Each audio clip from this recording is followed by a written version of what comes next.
মাঝবাগ ইসলামিয়া উচ্চ বিদ্যালয়ের সিনিয়র শিক্ষক আমাদের ইসমাইল হোসেন সোহেল সাহেব আছেন, অন্যান্য শিক্ষক যারা আছেন। যে ফুটবল খেলা আনন্দের খেলা, গ্রাম বাংলার জনপ্রিয় খেলা।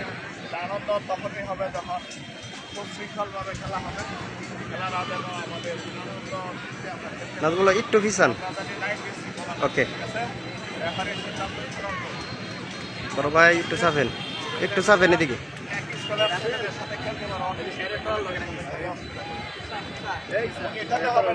আমরা বিশ্বাস করি এরা তো উপহার দেও যে আমরা দূর থেকে আসা এই যে গফরগাঁও সদরের টিমকে উপহার দেও। দেখা দাও তোমরা কত চমৎকার খেলা আমরা খেলাই, আমরা কত সুস্থ। ধন্যবাদ সবাই।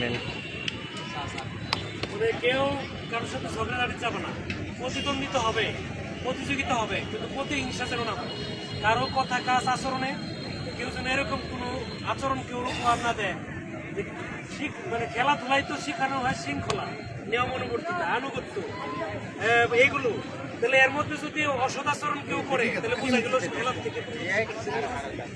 সবাই সুন্দর আচরণ করতে হবে, পরস্পরের সাথে ভাতৃত্বের বন্ধন সুদৃঢ় রেখে নিয়ম নীতি অনুসরণ করার মধ্য দিয়ে প্রত্যেকে দৃষ্টান্ত রাখতে হবে যা আমি সবচেয়ে বেশি নিয়ম শৃঙ্খলা অনুসরণ করি। আশা করি সবাই এই ক্ষেত্রে মানে দৃষ্টান্ত রাখতে পারে। সবাই ভাই ভাই হিসেবে খেলাধুলা হবে, হার জিত আসবে। সবাই আমরা শিক্ষার্থী, শিক্ষা পরিবার। হ্যাঁ, ধন্যবাদ। সবাইকে।